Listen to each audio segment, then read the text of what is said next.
Hello, welcome to the first session of Plateau Infini, and this is Levi Bryant's two-part, two-credit course on 1000 Plateau. We're going to read through it. Part one is on ontology. Part two, which is the last four sessions, will be on ethics, I believe. And so, yeah, I just wanted to thank all of you for being here. This is our second session, our second seminar of the season. So. Yeah, we're going to start now, and so I want to introduce Levi Bryant to you. Levi. All right, okay, so welcome to Infinite Plateaus, Deleuze and Guattari in the 21st century. I'm very pleased that all of you are here. Just to start out a little bit with the setup of the class, I'm hoping that each week you can post on the course homepage a 400-word or less bit about the material that we've read for that week. Hopefully that would be posted no later than Monday, preferably by Sunday, and this will give us the opportunity to help generate discussion. At the end of the semester, the week following the class, you'll be required to write a 2,000 to 3,000 word paper over a topic of your choosing, as long as it makes heavy use of 1000 Plateaus. I would like to see these projects revolve around the sort of work that you yourself are doing outside of this classroom, and not so much as commentary on Deleuze and Guattari. In other words, I'd like to see this text put to work. I would ask you in the class meetings not to use the sideboard to type discussion, to bring that discussion to the actual room. We're getting some reverberation there. Somebody. Yeah, I just need to find out which one it is. Yeah.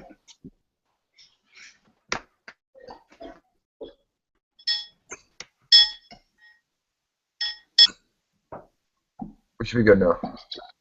All right, because it becomes too much to follow when we're talking. So please try and refrain from typing things unless it's to bring some sort of link to the classroom. And I would also appreciate it if all of you would keep your cameras on so that I can actually see you. It's paranoia-inducing to talk in this medium to blue faces that I can't see. And so this class will only be as good as we make it. So I strongly encourage you to participate and engage in discussion. This is very complicated material, despite the fact that Deleuze and Guattari describe this as a work of pop philosophy, which I find interesting. And so maybe to begin today, you could introduce yourselves and tell me a bit about yourselves. Maybe starting from left to right with Camilla over here, who seems to have disappeared. Daniel? You have to unmute yourself, everybody, because I muted all Hello. you. Hi, Daniel. Hey. So my name is Daniel. I'm from Mexico originally. I've been living in Dallas, Texas for about 7 months now, almost 8. Oh, you're right down the street from me then, huh? Yeah. Mm. You teach at Collin College, right? Correct. I live in Irving, actually, to be precise. Okay. I graduated from the Autonomous University of Querétaro in Mexico in political science. But I've always been interested in philosophy. I consider myself like kind of a, let's say, materialist thinker of the. I try to always go back to philosophy, ontology, epistemology to think the social sciences. So I'm really interested in this seminar to see or to focus specifically on the political implications of Deleuze's thought and Guattari's thought to I've read some things about him and some things written by them before, but I've never read ATP, as you call it, rigorously. So I'd like to do that, And we'll now. see if we can read it rigorously in here. It is Yeah, quite a that too. complicated.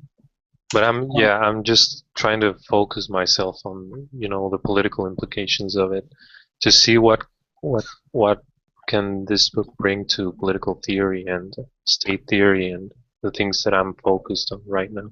Yeah.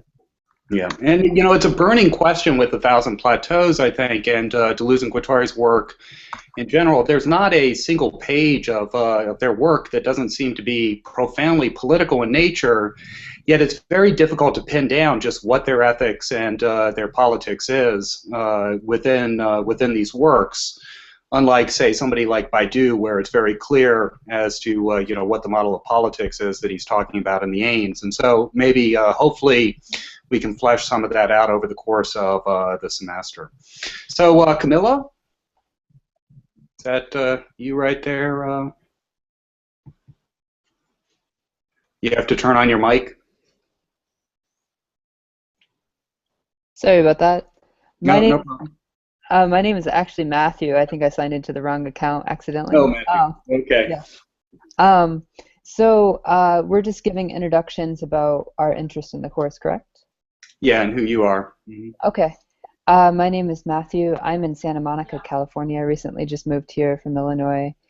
I am interested in the aspects of affect theory and things related to the body, the political implications, and really curious about the direction that this postmodern philosophy has, I guess, changed the world.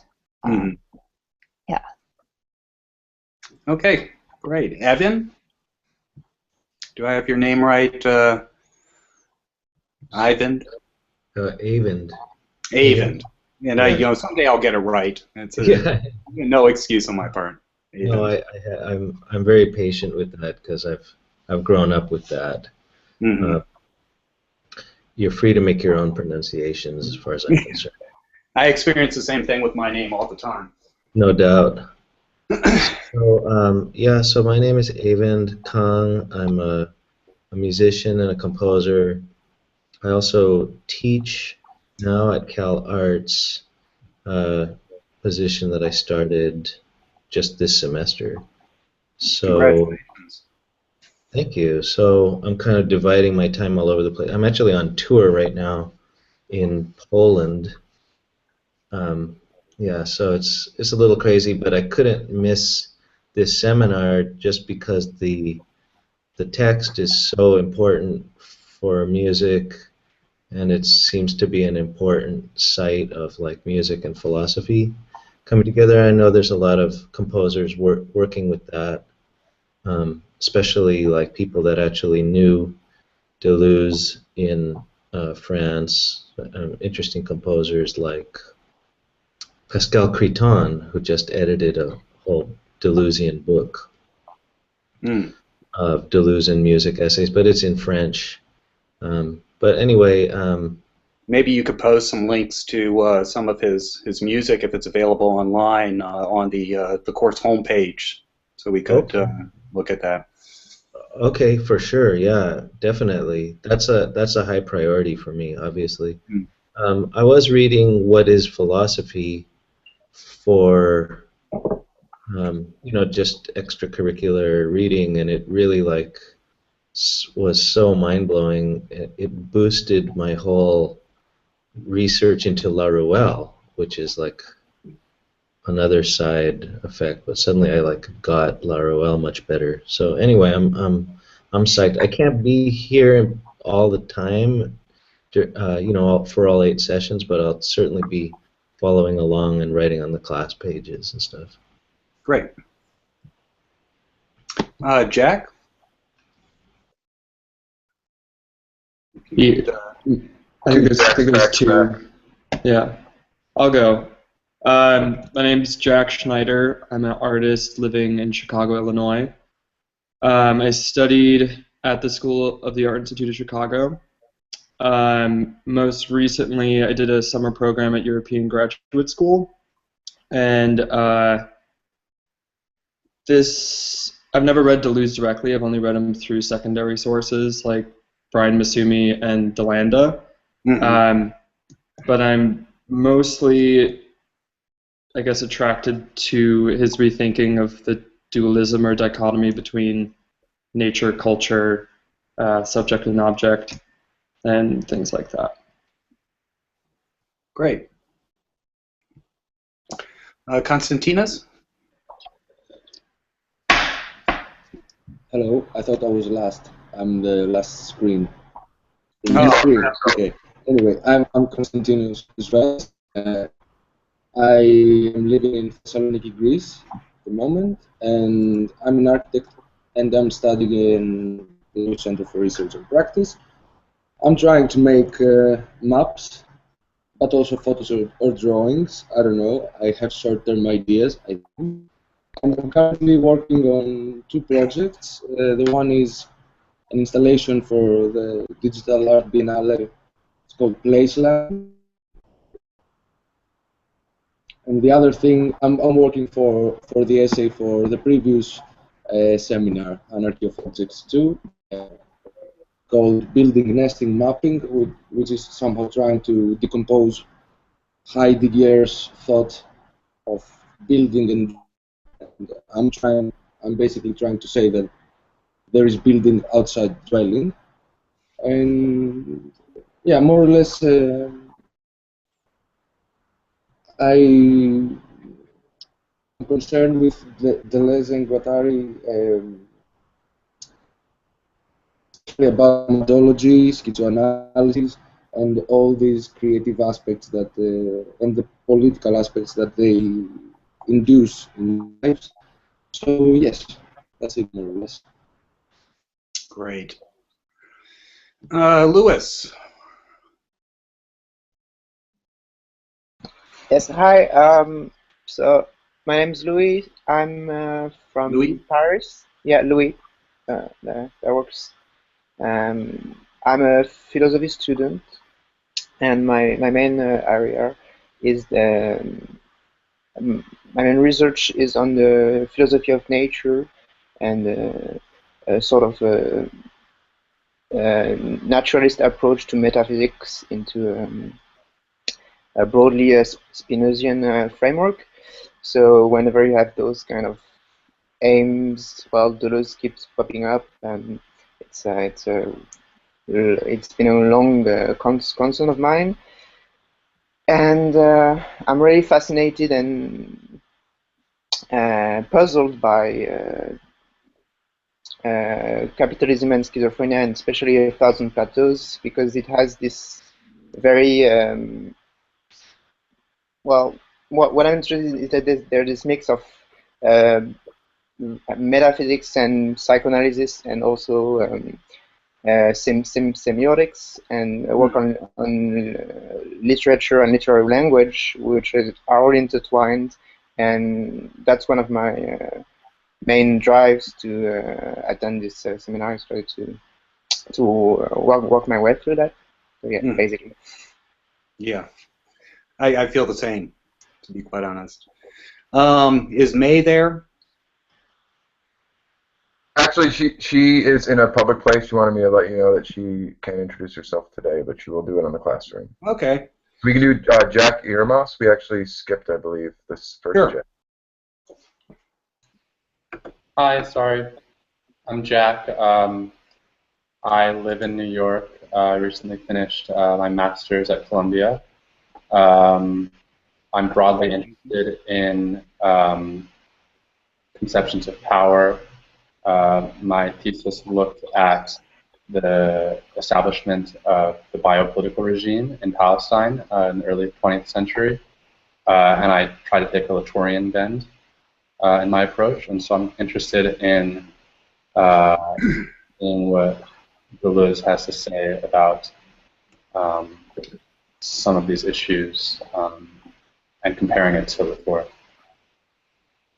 Great. Michael. Hi, I'm Michael Downs. I live in Raytown, Missouri, suburb of Kansas City, and I'm a philosophy student and taking this course primarily out of my interest for critiques of capitalism. I know D&G made probably the most original critique of capitalism late 20th century, so just trying to get a better understanding of it. Great. Philip? Hi, I'm Philip. I'm in Seattle. I'm, I guess, an art worker. I went to Columbia in the 60s, and then later to the University of Washington. My fields were comparative literature, French and Latin American literature.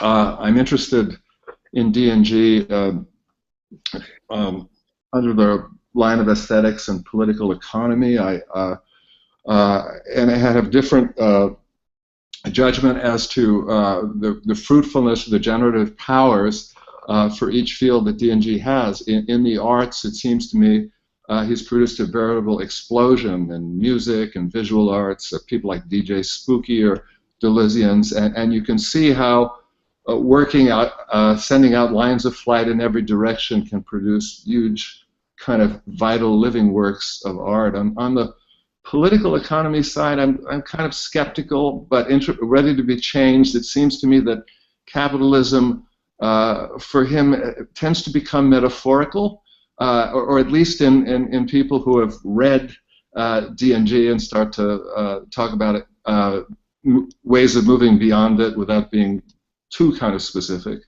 Does Marx map capitalism, or does he trace it?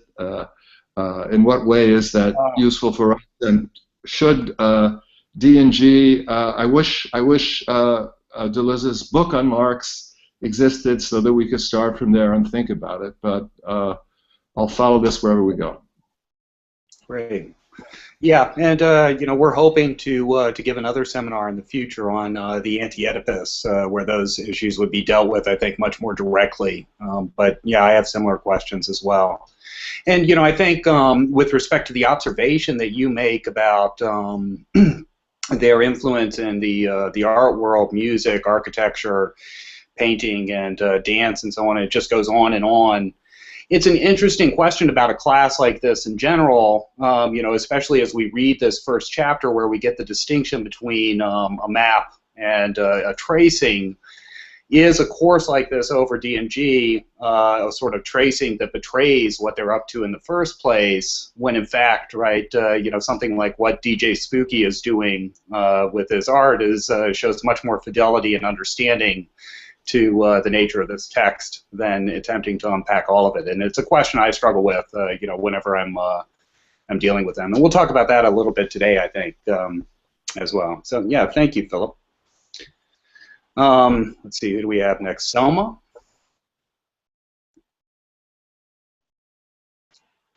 Did she disappear? No, I haven't. Hello, everyone. My name is Selma Dubudic, and I'm from Bosnia and Herzegovina, and at present working as a translator and a mom of two. And my interest in primarily Deleuze, and then of course Deleuze and Guattari, stemmed from basically my background, which is in literature, and especially in contemporary American literature.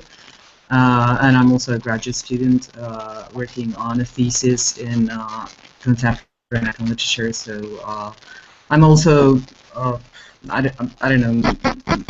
Deleuze is basically my favorite philosopher, primarily because I'm a sort of I like to refer to myself as amateur Nietzschean, and Deleuze is somebody who I think follows Nietzsche, not exclusively, but in marvelous ways.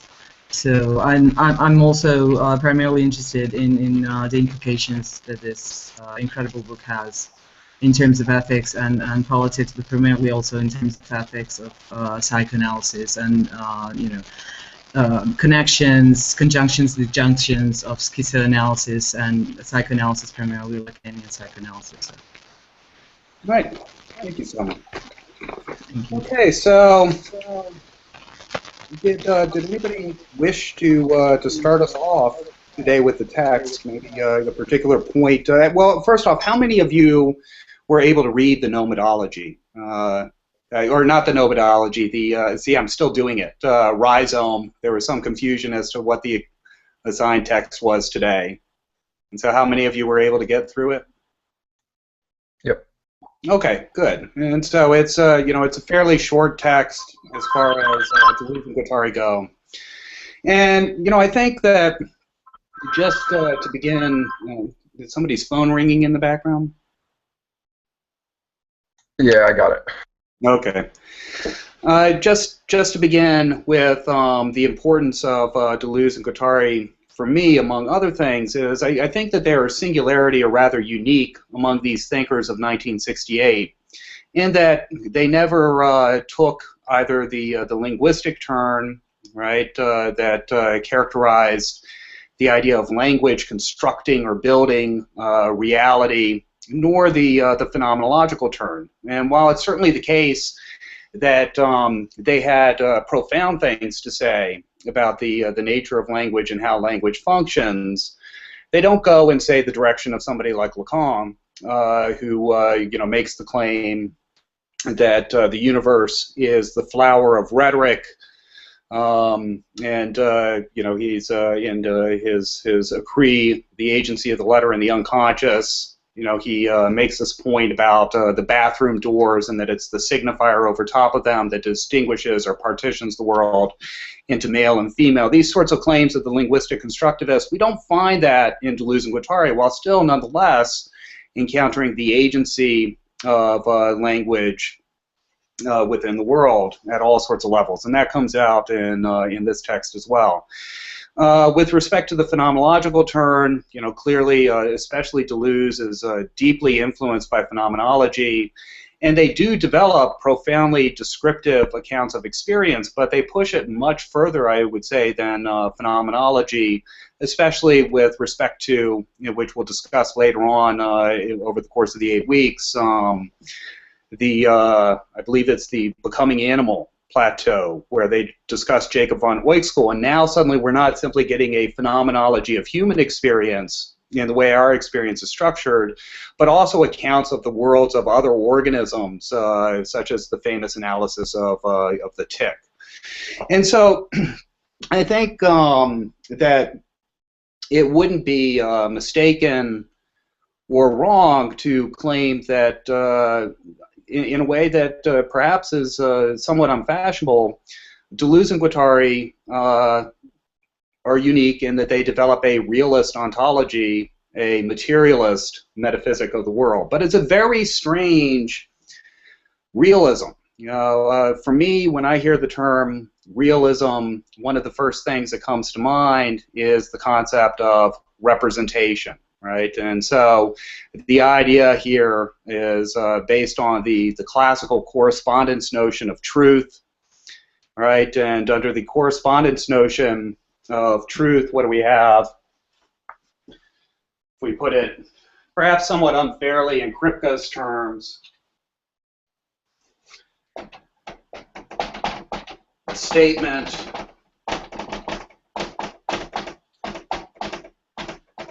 is true if and only if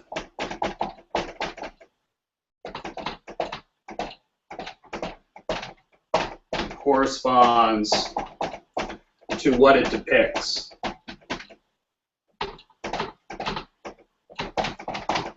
Right, and so, you know, we have a relationship, a logical structure here that we talk about. You know, on the one hand, we have the statement, you know, maybe something like, it is raining. Let's see if we can push this back a little bit. A statement like, it is raining, and so that's a claim about the nature of the world, or it's something in the mind. And on the other hand, right,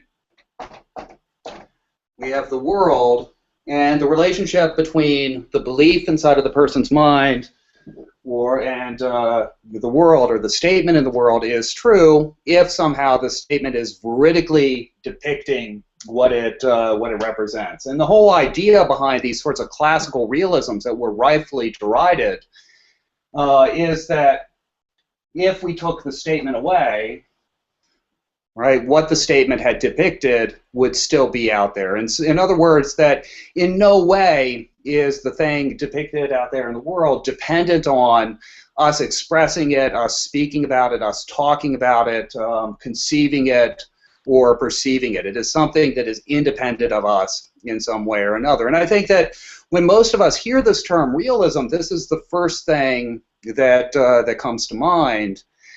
And when we enter into the work of Deleuze and Guattari, it's clear that something like this kind of realism can't be a position that that they in any way advocate, right?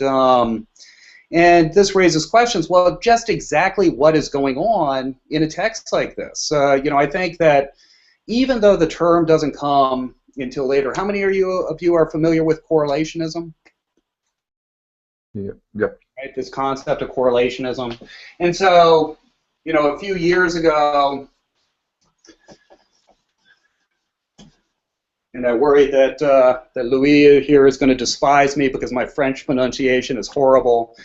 I apologize deeply. But you know, Quentin Milasou, he coins this term correlationism, and he says it's the dominant paradigm of contemporary philosophy, especially of the continental variety, ever since Immanuel Kant, right? And so the idea behind correlationism is the idea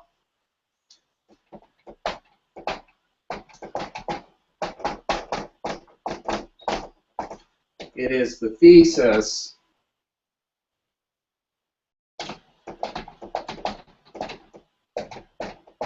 that we can only ever think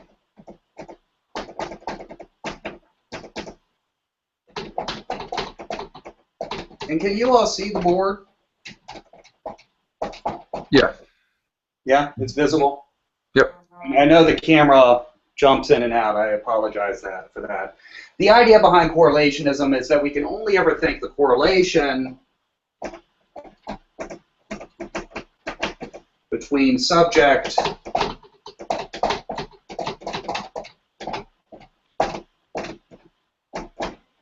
and world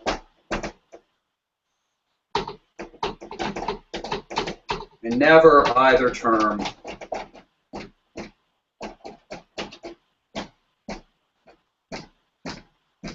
apart, right? That we are stuck with this sort of irreducible relationship between these two terms. And so, you know, it's important to talk about what correlationism is and what correlationism is not. Pardon me for a moment.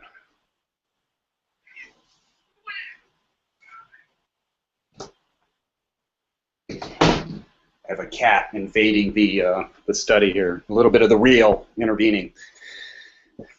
Yes, we can never consider either one of these terms apart from one another, either the subject or the object.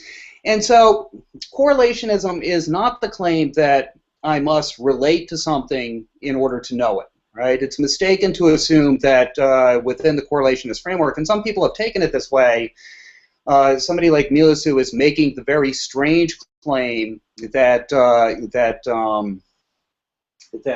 we could somehow know things in the world without relating to them. That's not the point.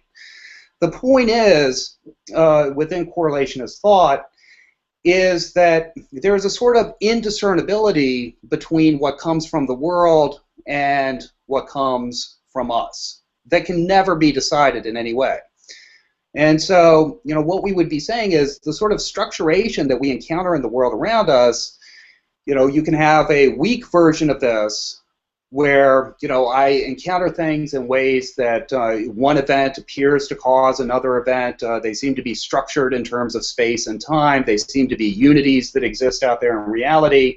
And somebody like Kant would say, although I think his thought is a lot stronger than this, somebody like Kant would say, well, is that space something that is out there that's really independent of us, that would be there regardless of whether or not we talked about this space or thought about this space, or is it, as it were, that the mind is imposing these structures of space and these categories on the world around us? We can't decide. And why can't we decide? Because we can never get a perspective that would allow us to encounter the world around us. And then there's a much stronger version of correlationism, that some agency, whether it be the agency of our mind, or whether it be Geist, as in Hegel, culture as a whole, or whether it be language, actually creates and forms reality around us. And there are all sorts of philosophical reasons that correlationism became an attractive philosophical position that has taken an infinite number or an indefinite number of forms within subsequent history of philosophy. We're talking about a very abstract structure here, where people argue not as to whether or not the prime thesis of correlationism is correct or true, but instead where they debate, well, what is the true formulation of the correlation, just as thinkers during the period of modernity or in antiquity argued, well, what are the true substances and how are they structured? And so we have this whole issue of correlationism, and it seems in a variety of ways very clear that even though they didn't have the term, Deleuze and Guattari reject this correlationist framework. And we can see this in a variety of ways, right? Correlationism, of course, would be the death of realism, because we can't determine whether or not reality apart from us in fact has this kind of structure. But we can see this in their rejection of the subject. We can see this in their discussions of animal experience, the agency of all sorts of things. They very much are realist thinkers. But we have this whole question, what becomes a philosophy when it breaks with correlationism, when it breaks with this fundamental model of knowledge organized around the subject-object relationship, which seems to be something else that Deleuze and Guattari are doing as well. It's a very, very strange kind of realism. I mean, how are we, the question I guess I'm posing here, how are we to understand this book that is here in front of us? Ordinarily, when we think about a philosophical treatise or a work of science, they're quite clear that they don't claim a scientific status for their concepts in their book. But ordinarily, when we think about a philosophical treatise, whether it be Spinoza's Ethics or whether it be Aristotle's Physics or Descartes' Meditations, any one of these sorts of texts, we take that philosophical text to be what? I mean, what do we take it to be in the categories that they're working with? We take it to be a mirror or a representation of the world. And part of our task, right, as we evaluate those texts, especially from the classical and modern traditions, is to determine, well, right, does this representation of reality hold up under scrutiny? Is this an accurate depiction of the world? Or if we're talking about phenomenology, which doesn't claim to give us a representation of the world because it's working within the phenomenological reduction, the suspension of the natural attitude that posits the existence of what it discusses, we're asking a question like, does the phenomenologist, say Merleau-Ponty versus Levinas versus Heidegger or Sartre, does the phenomenologist give an accurate depiction of the nature of experience? Well, it would seem that within Deleuze and Guattari, and they're quite clear on this sort of issue, that the book is not a mirror of reality. And so it's we begin, I think, if you begin reflecting on it and considering what is here before us with 1,000 Plateaus, with a really complicated and perplexing question: how are we to take this text itself? If it is not giving us some sort of representation, or to use their language, some sort of tracing or mirror of the world as it exists independently of that text, what exactly is it? And what kind of realism could we possibly be talking about when, in fact, right, the text is not presented as a representation of reality? And this goes back to what Philip and the observation that Philip made about the arts with respect to Deleuze and Guattari versus their discussions of political economy. Right, we have different regimes of discourse. I think it was maybe Jack who might have something to say here as well. Jack, were you the one that was working with Latour, a Latourian framework? Right, and in Latour's most recent work, the modes of existence, we have different regimes of discourse. Well, art is one thing, right? It's one thing to go and produce things. When we start talking about something like political economy, right, it seems as if production alone, in the sense that we do it in art, isn't the proper regime of discourse. It seems as if there must be some sort of issues of representation and truth here as we talk about the nature of political economy. And so, just to, and anybody can jump in at any time here if they wish, just to, pull out a passage here. Right, on the very first page of Rhizome, page 3, they're giving us a sort of master plan for reading their book. Right, I mean, it's a really paradoxical thing. We can imagine somebody like Derrida or Paul de Man having a field day with what's going on here, especially de Man, with the way in which the book seems to be talking about itself, right? And what is that going to be, that tension between the text itself and the description of the text, the sort of reflection on the text. They say a book has neither object nor subject.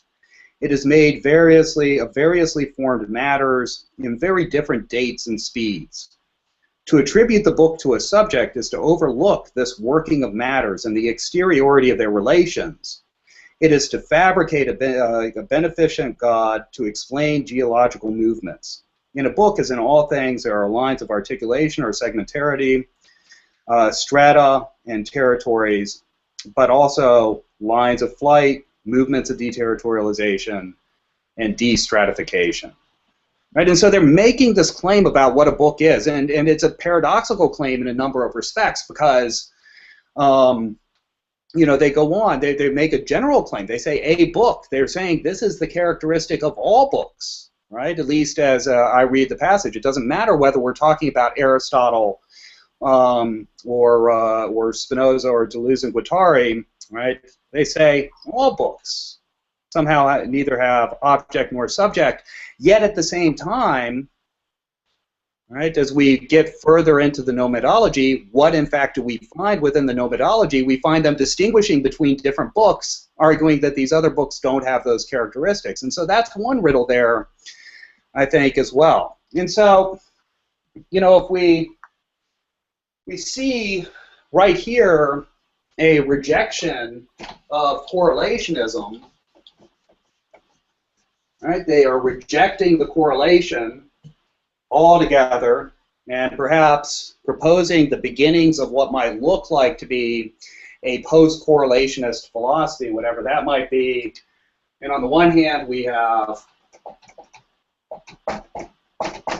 the subject pole, and on the other hand, we have the object pole. Right? And so what do you suppose they're referring to? What do all of you think? Maybe you have more interesting ideas. I try to start with very vulgar readings and then move up to the sophisticated readings, very naive readings. And so, I mean, what do you think they're referring to when they talk about the idea of a book having a subject and an object? I just wanted to go back to something they say about the composition of the book. The idea that they would wake up at different times of day and then walk out and do 5 lines or so on a particular plateau. The implication, I think, is that if they had woken up 20 minutes later or 20 minutes before, they would have written something different and it would have been a different book. There's no absolute necessity tying everything together in this book into a kind of classical unity. It is a book that resulted from waking up precisely at this amount of time and writing those 5 lines. But Yeah.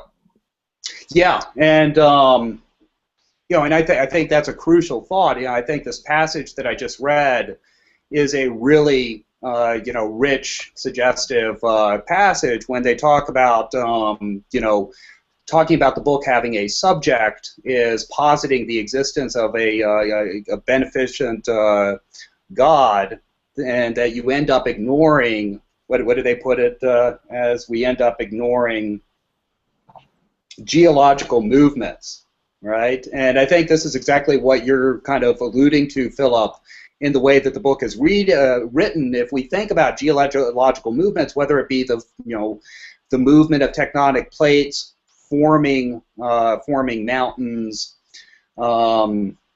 and all of the sort of processes that go on with this, there isn't a general or an architect that is overseeing the formation of those things. It's a sort of highly non-orchestrated interaction of the tectonic plates. Other planets are involved, right? And so I think last week or the week before, when the what was the worry when the lunar eclipse took place?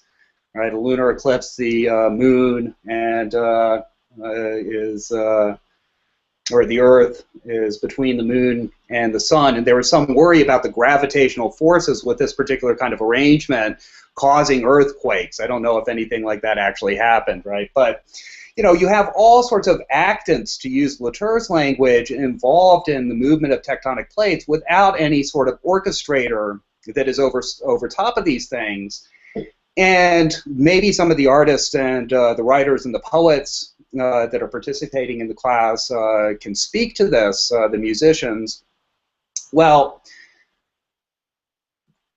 to conceive a book along these lines as the movement, as geological movements, would be to think in terms of perhaps the sort of tensions and frictions that emerge among the different concepts, or if we were talking about a novel, I've sometimes heard novelists and directors talk about how their characters begin to take on a life of their own, and they really, really wanted something to go in this particular direction, but they just can't make it work because there are tensions and there are forces within the composition of the text itself that are pulling in particular directions. And I suspect that it might be this way with music as well, right? Where, as the composer, you might want the music to go in a particular direction, but there's a direction that the music seems to want to go in, and the arrangement of these things wants to move in of its own accord, right? And so, I take it that when they talk about the subject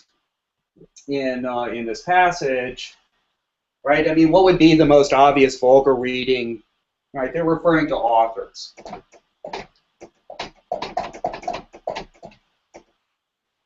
Right, so the subject is going to be the author, and they're making a very strange claim. How do we even make sense of this sort of claim if that naive reading is right, that this is a book, and that all books, for that matter, are without authors? Later on in the semester, I believe I've assigned it, when we get to the postulates of linguistics and we talk more about collective assemblages of enunciation, we might be able to make sense of this sort of claim better, right? But when we think about, I think, the author, if we look at the classical notions of theology, really authorship is modeled on theism, where you have a transcendent God or divinity that is over top of everything, that is orchestrating all that takes place, sometimes in quite extreme fashions. If we look at some of the certain trends within Islamic theology and the movement of occasionalism, where God was required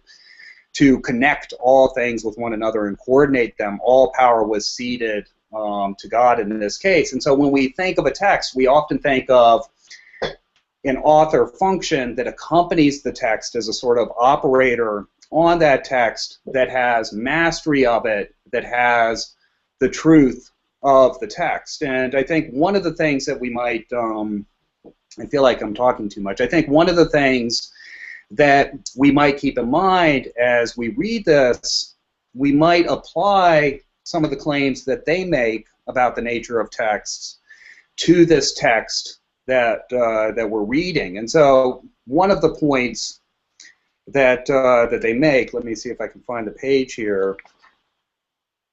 And it's a crucial point to all that they're doing when they talk about the nature of the book here.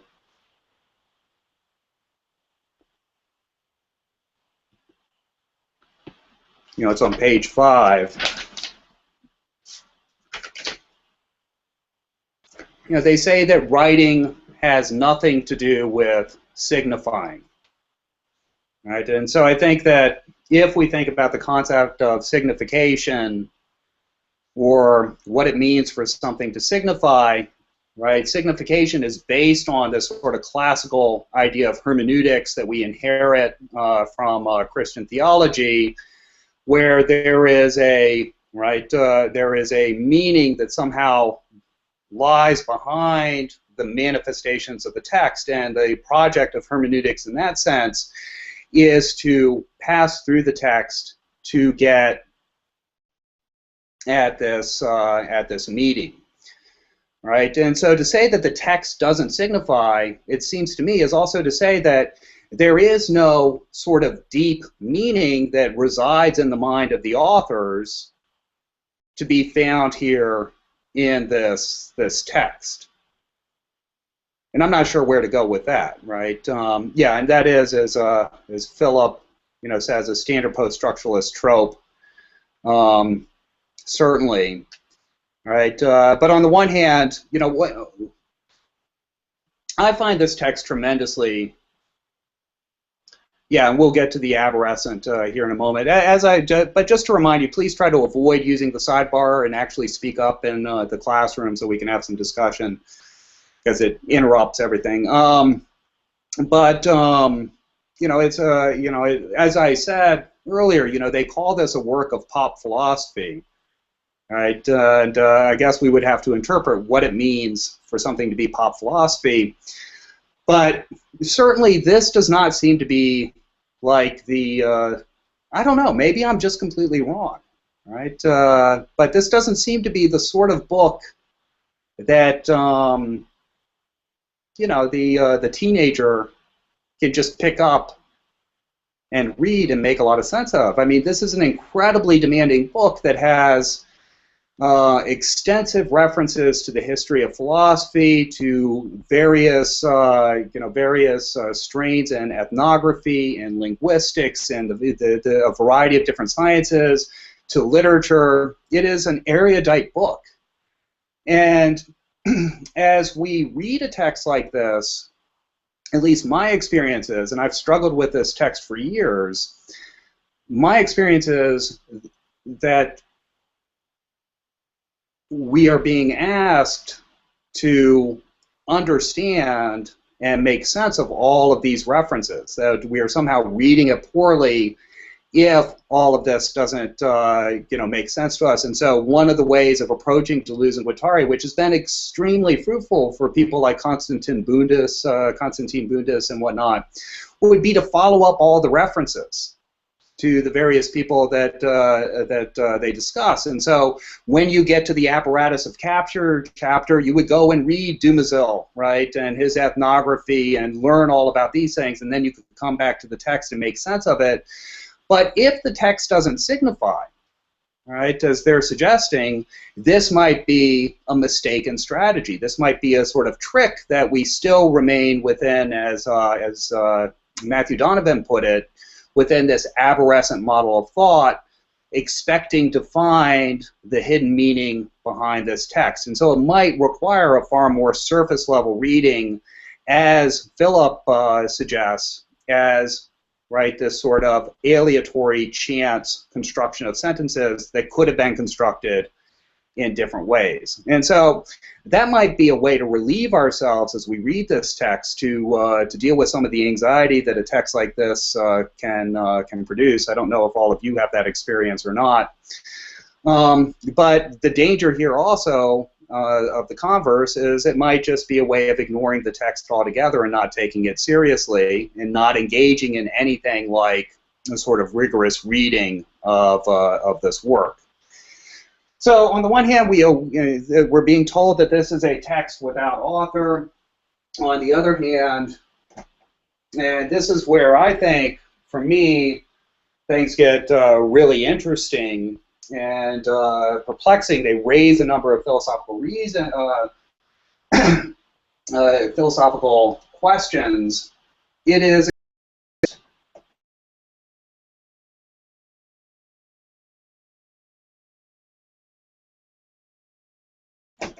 if I understand them correctly, right? And so, what are we to make of a text, a philosophical work that doesn't apparently refer to anything, that isn't giving us a picture, or, to use their language, a tracing of the world? How are we to make sense of that sort of thing? Especially for those of us who are in the discipline of philosophy and the human sciences, right? We might want to think to ourselves, well, hey, we have the truth, if in fact this text is the truth, right? But from the very outset, in undermining the model of the book, in which the book is an image of the world, they're undermining reading the text in this sort of way. And so what are we to make of a philosophical text that is not an image of the world? I guess, that's where I think, at least for me, the questions begin. Any thoughts or remarks here?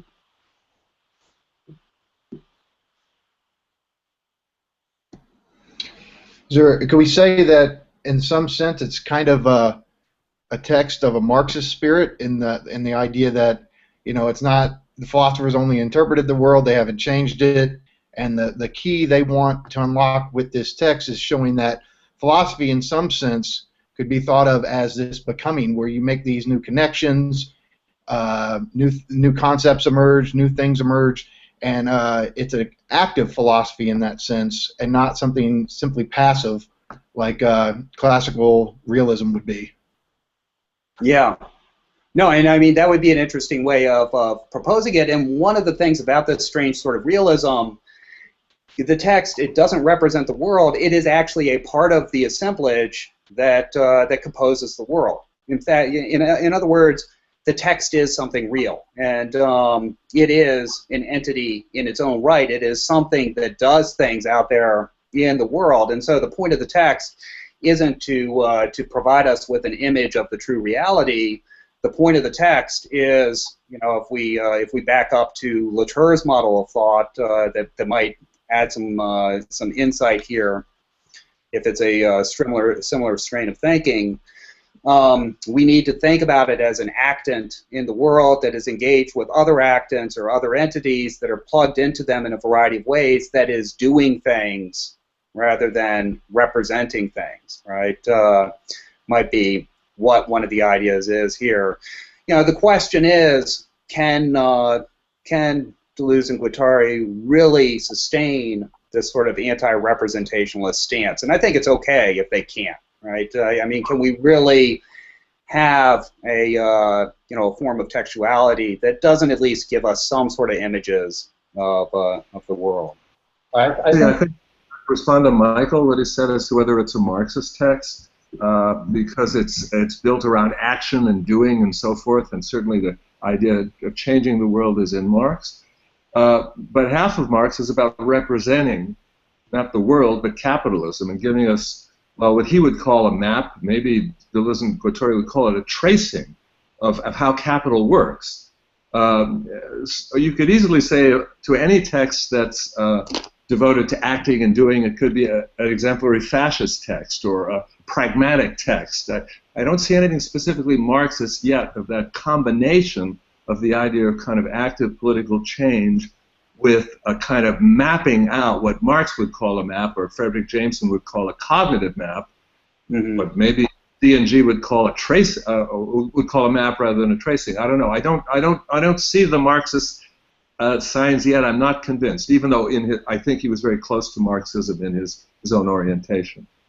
Yeah, I mean, I very much think that this is a philosophy of nature and 1,000 plateaus. I think we might have to go elsewhere to get a really rich Marxist take to a text like Anti-Oedipus. But for me, I think that they're just more honest about the fact that their text is at once an actant, but at the same time representing. I don't think they ever said or would say that there's nothing that is represented. They do recognize the fact that someone like Marx is not just doing a tracing, but he's doing a making of the world too. And the sooner we recognize that this is in all texts, the sooner we can have a more realistic image of what a text does and what a text is. Mm-hmm. And so we have these different models of textuality in this first plateau, right? You know, we have the, what do they call it, the arborescent model.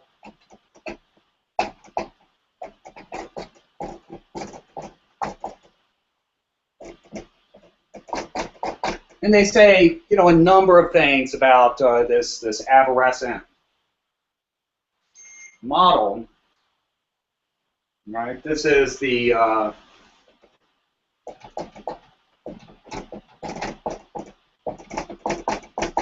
tree text, and one of the marks of the tree text, they say,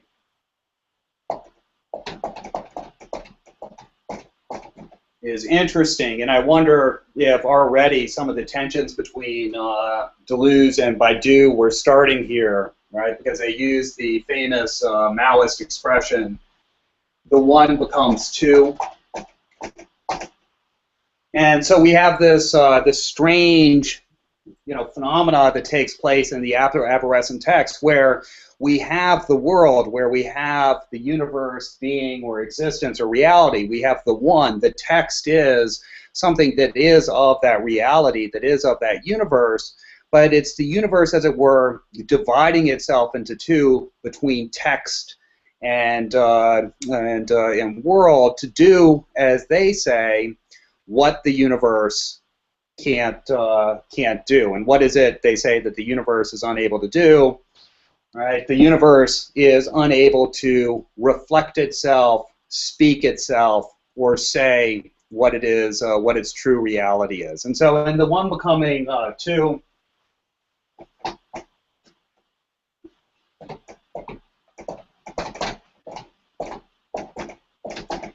being divides in the text.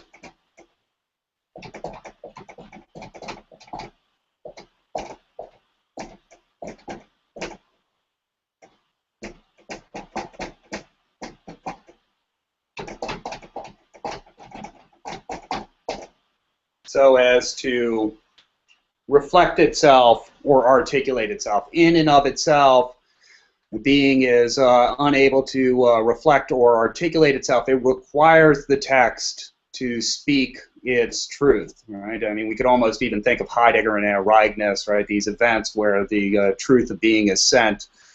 But I mean, basically, this is the classical mimetic text that's supposed to be a model of reality, or of the true world. And I think it would be interesting here to even draw connections to Laurel and his sort of, you know, the self-positing of philosophy that takes place with the what is it, the factum and the datum, where, you know, philosophy proposes transcendental, and then it ends up structuring the world in its own image while thinking that it's describing being as is. This is what that kind of text does, right? Would you use, like, are these parallel terms to immanent and transcendent, arborescent and rhizomatic? Yeah, and so we have a whole list, and I mean, really, that's the question that we're asking. You know, we have a whole grid that is unfolding here, and so we have, you know, I think Deleuze, what he's trying to do, his key project is to attempt to think immanence, right? What does it mean to truly think being is immanence? And so we have immanence, and immanence within, I think the sort of immanence that Deleuze is talking about here in this context wouldn't be like phenomenological immanence, where you're going to just restrict yourself to what's given to consciousness. He's quite clear about this in his final published essay, Immanence of Life, where he says immanence isn't immanence to consciousness. in fact, consciousness is within immanence. He's closer to Spinoza here, where immanence just means that totality or that whole, that one single substance in Spinoza that that exists. And so the point here is that there is no outside, there is no above or point from which we could survey things. And so if you think about the author, for those of you who are talented in mathematics and geometry, right, the whole idea of the author function is we have a plane, right, that would be the plane of the novel from beginning to the end, the plane of the totality of the author's work, and then over top of it, right, you have the author that is able to survey the entire territory, that has mastery of all of this down to the tiniest little detail. And you know, it's a great irony within philosophy, and especially for philosophers like Deleuze, that you get this sort of strange veneration for somebody like Deleuze himself. Right? He is the master. He is the one that knows. Well, that's recreating this kind of theology that they're discussing. The author, this is why they talk about God accounting for geological movements. The author is conceived as a sort of transcendent godlike function. It's a form of theism or a form of theology that stands above things and surveys them. Well, within the framework of immanence, right, there isn't this projective point that could master the entire field. Right, there is only, I have an eraser here. There's only the plane itself. Right, there is no point outside of the plane that stands above the plane that understands or that masters or controls all that's going on. So we have this whole series of oppositions. We have immanence versus transcendence.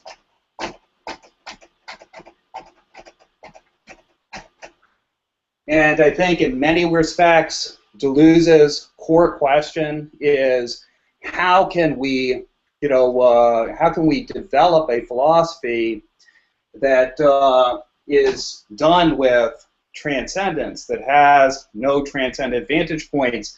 And so there's a profound, I would argue, atheology within Deleuze's work, this war against all forms of transcendence. It doesn't matter whether we are talking about a theistic conception of God that stands above the universe, mastering and controlling things. It doesn't matter if we're talking about the general that controls the army. That's another form of theology, or the leader of the movement. Or if we're talking about the author that has mastery of the work, or the master thinker, right? These are all forms of transcendence. The subject that stands outside of the world would be another form. In Descartes, the sort of Archimedean point. And we have the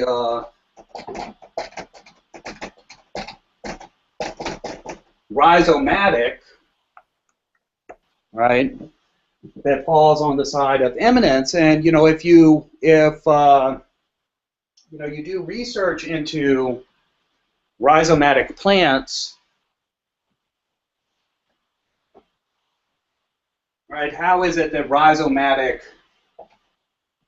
plants function, unlike the tree that has the roots that go into the ground and that support everything on top of it? And we'll talk a little bit more. We might have to bleed into the next class meeting.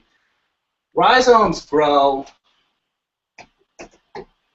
horizontally. Again, this image of immanence, this image of a flat plane that only moves outwards and horizontally. It doesn't have verticalities within it, right? And so, and one of the things that's interesting about these rhizomes, right, they say, well, it can be entered at any point, but they can also send up shoots at any point, and so with certain sorts of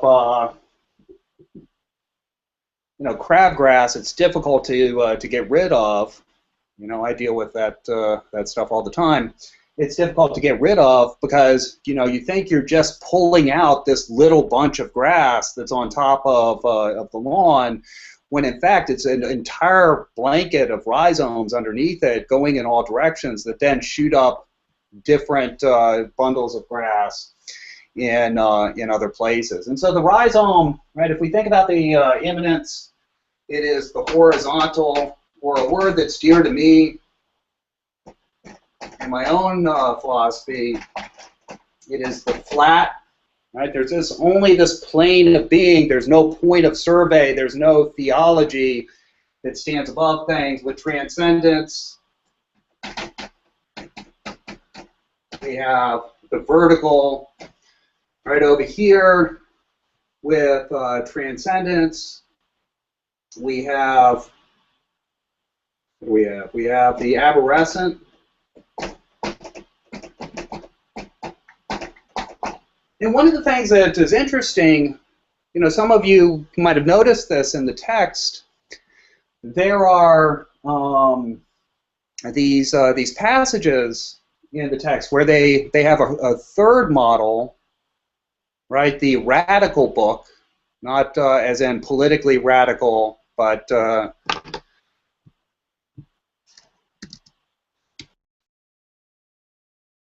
a root radical. And much to my surprise, as I was rereading this, they criticize Burroughs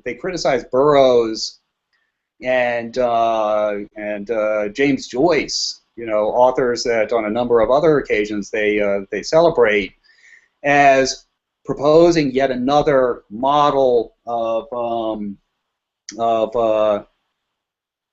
this tree model of the book that is an image of the world. And I'm not quite sure how to make sense of those sorts of passages. I would suspect that when we think about radical books in this sense of a root radical, or what's the other word they use for it? Fascicle? Am I pronouncing it correctly? Anyone? I can't. You're all on. I'm trying to find the passage that you're talking about. Yeah. Fascicular root. Yeah, fascicality. And I think Yeah. I think what we're arguing with here is the notion that you find in some concrete poetry or books that are supposed to reflect the chaos of the world, that break the order within the book by either cutting up or fragmenting or so forth, claiming that it's truer, a truer realism because it reflects the universe, then it's still appealing to the model of reflection. Okay, yeah, I mean, that's an interesting way of putting it. I was wondering, right, where would we put the work of Hegel within this sorting? And so one of the senses that I got is when he talks about Joyce, right? The unity is never there in the present. They say with the fascicle book, the radical book, it's always a unity that we once had, right? So it could be a nostalgic unity that we've lost, and we need to recollect it. And so that would be kind of the model of hermeneutics in some of the phenomenological tradition that. Yeah, and especially in Heidegger, where we get this talk of this Greek experience, and boy, we've lost that in the forgetting of being. Somehow they had a more authentic relationship, and we hear this in a lot of world religions and everything, the fallen age, leaving Eden, or it is a unity that will be achieved in the future that's yet to come. And so, James's Ulysses is supposed to capture, from what I understand, all of human history within this single book somehow. All of that is supposed to be recollected. So we get a return to unity, even though it begins with fragments. And it seems to me, well, where would we place Hegel? Would Hegel be the root book? Well, no, he doesn't seem to be somebody like Descartes that begins with a master principle, a foundation, and builds out from there on that foundation, or Husserl with the principle of all principles. Rather, Hegel, it seems that, right, we begin from this sort of division and disunity, and we come back around full circle, right, with the totality, the unity accomplished. And so, with this horizontal or this rhizomatic dimension, right? What is it that he proposes? He says, well, we need to treat multiplicity as a substantive. Well, how might we understand that? Right? It is a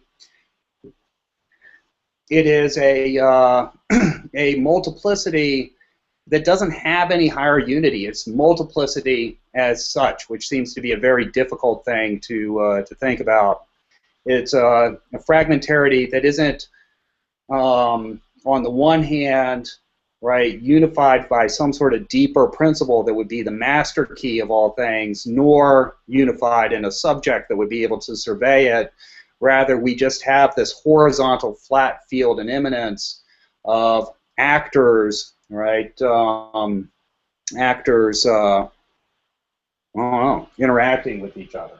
And so we have the rhizomatic, we have the arborescent, we have something that I'm still very much trying to get my head around, the mapping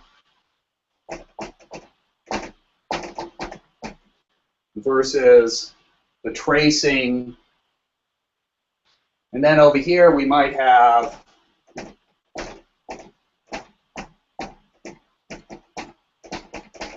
representation. And I think we can put a question mark on this other side there. Right? What is it that corresponds to representation on the immanence or the rhizomatic side of the equation? Right? And this might be. Would it not be expression or no? Despite the fact that Deleuze wrote Expressionism in Philosophy, as his large book about Spinoza, I'm inclined to say that expression is a bad guy in Deleuze's philosophy, and I think that this is, going back to some prior distinctions from anti-Oedipus and from difference in repetition. Over here on the side of representation, we could have the theater, right, when they're talking about the unconscious, and they're very, very fond of Freud. I know it's scandalous to say that, especially the early Freud of the primary process before he contaminates himself with the Oedipus at a certain crucial moment in the interpretation of dreams. But the Freud of jokes in the relation to the unconscious, the psychopathology of everyday life, the project essay, because the unconscious for this Freud is not yet a theater, right? And what happens with the Freud of the Oedipus is that the unconscious becomes expressive. All of the formations of the unconscious are playing out the family drama. They are expressions of this family drama. And so when I am all upset with my boss at work, it's not really my boss that I'm upset with. My boss is an unconscious expression of my unresolved tensions with my father or something like that. Well, the theater, over here on this side, what corresponds to the field of immanence is the factory, right? The unconscious is a factory, and this is the early Freud of the project essay, where the unconscious is producing things, and these are solutions to life. They aren't substitutes, as is the case with later Freud or in middle Freud and whatnot. The factory is doing things, and so one of the things that he says in this first rhizome chapter is that the project isn't to represent the unconscious, to find out their secret meaning that forgetting my umbrella expresses what that was really about.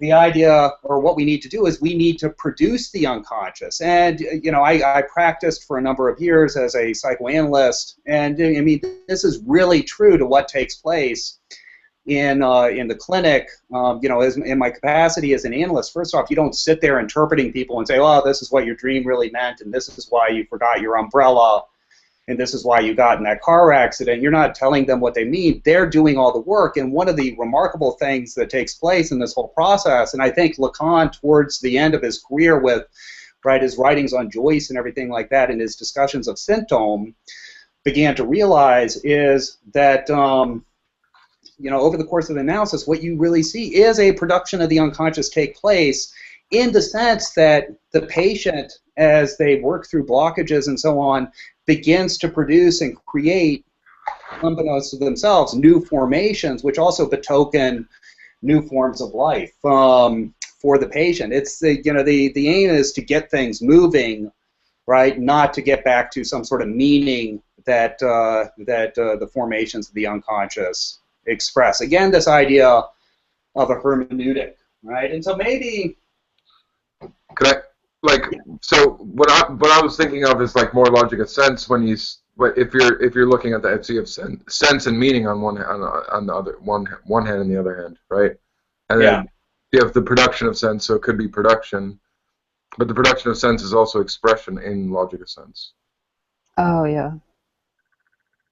Yeah, I mean it's a vexed term, right? Because then we get to anti-Oedipus, and suddenly expression becomes a bad thing. Expression is what Melanie Klein is doing, to who was it? Roger, her patient, the poor little boy, and I mean you read these case studies, and Klein, she had working with these young children. She had a real activist. Little Richard, thank you.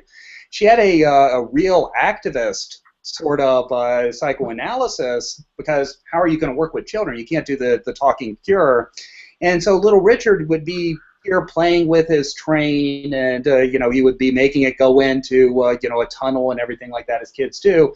And what would Melanie Klein do? She was performing acts of signification, in what in Lacan would be the relationship between, in the master discourse between S1 and S2, she was providing the second signifier, and she would say, I mean, it was terrible what she was doing when you read these case studies, or maybe not, maybe it worked.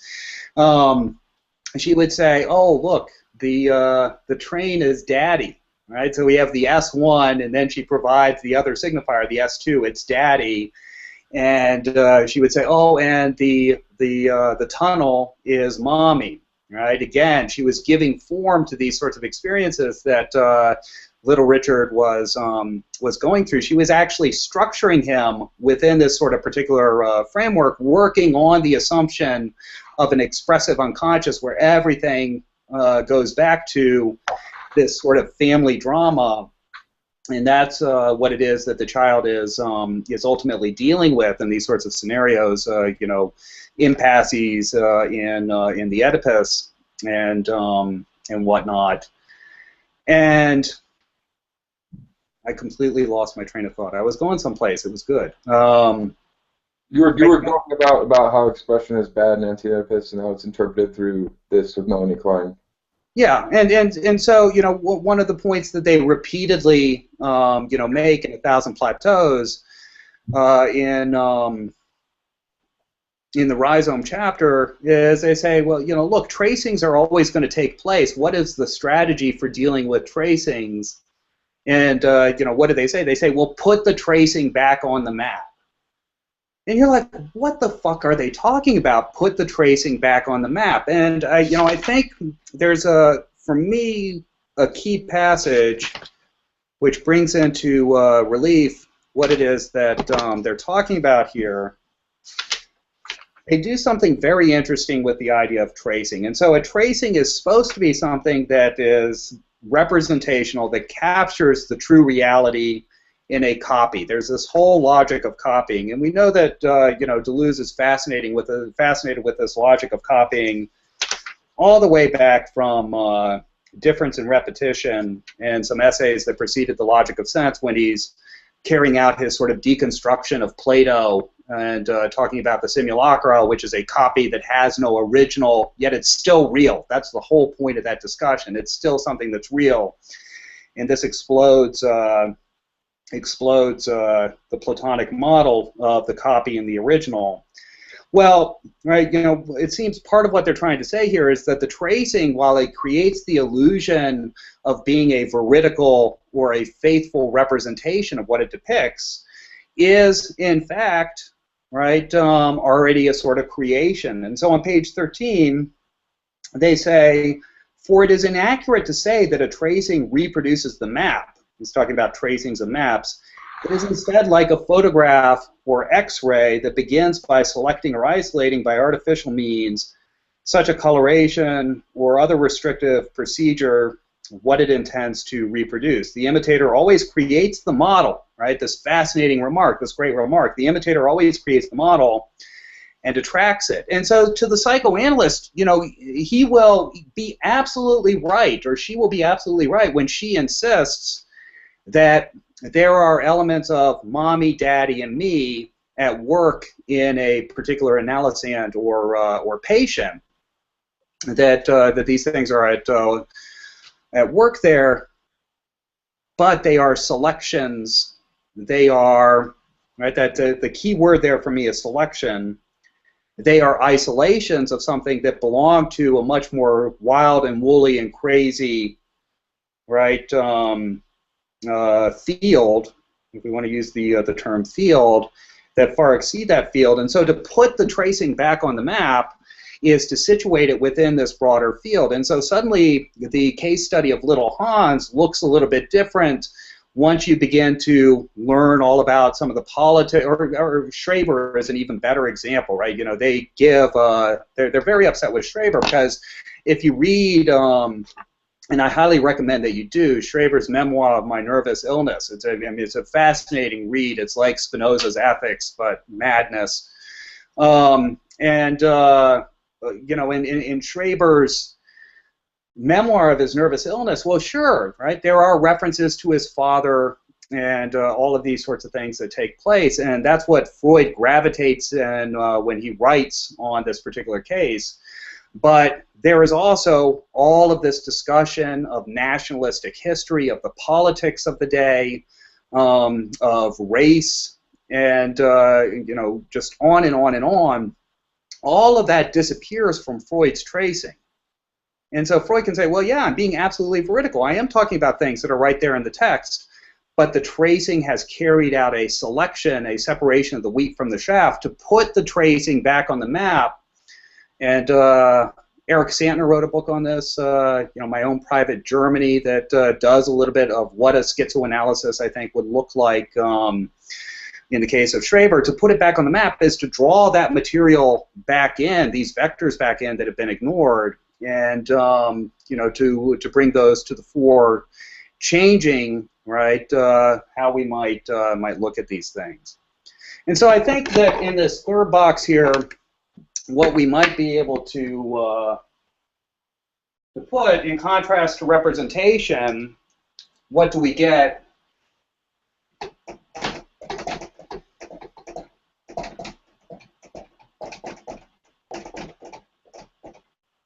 We get experimentation, right? So on the one hand, we have the reproduction model that's supposed to represent, and maybe this is where we can get the sort of realism that I'm alleging is there at work in Deleuze and Guattari. We get the dimension of experimentation as the contrast at the level of eminence in the rhizomatic.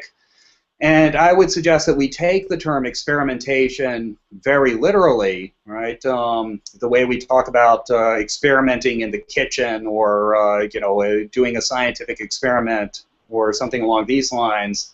Because I think sometimes the way in which in the secondary literature the experimentalism of Deleuze and Guattari has been talked about as just something, you know, it's anything goes, right? There are no constraints on this or anything. It's just, I'm making a beautiful creation and they all turn out beautifully.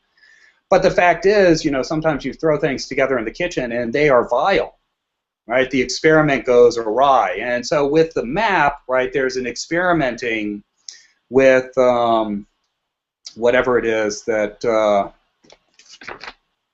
map is doing. So, I mean, we should take a break here in a minute, but any thoughts or remarks here? I feel like I've had verbal diarrhea. I have one. I don't want to take up too much time, though. But, like, early on in Deleuze, before transcendental empiricism comes on, he talks about dramatization. Yeah. So in which ways does that change? Where's the distinction between dramatization and experimentation? And yeah, I mean, I would have to think about that. That's an interesting question. And what exactly is going on with with dramatization. I mean, what is it that he says in the Nietzsche book and Difference in Repetition and the essay on the method of dramatization? Right? He says that Nietzsche and Kierkegaard, they aren't simply representing things; they're giving us stage cues for how to perform these sorts of roles, and so we're supposed to actively embody them. And so it would be interesting, I guess, to approach Deleuze and Guattari in that light. Are they giving us stage directions for how to perform in a particular way, just like Kierkegaard tells us how to be the knight of faith, or something along those lines? Mm-hmm. Okay. All right, so I want to take a few minutes to collect my thoughts and so on. So maybe if we could come back in 10 minutes, and I want to talk a little bit more about this arborescent model of thought to get back to the text. So does that sound good? Yeah, it's 8 o'clock here, Eastern Standard, so 8:10, 10 after, wherever you guys are. All right. All right.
All right, so if people could start filtering back in.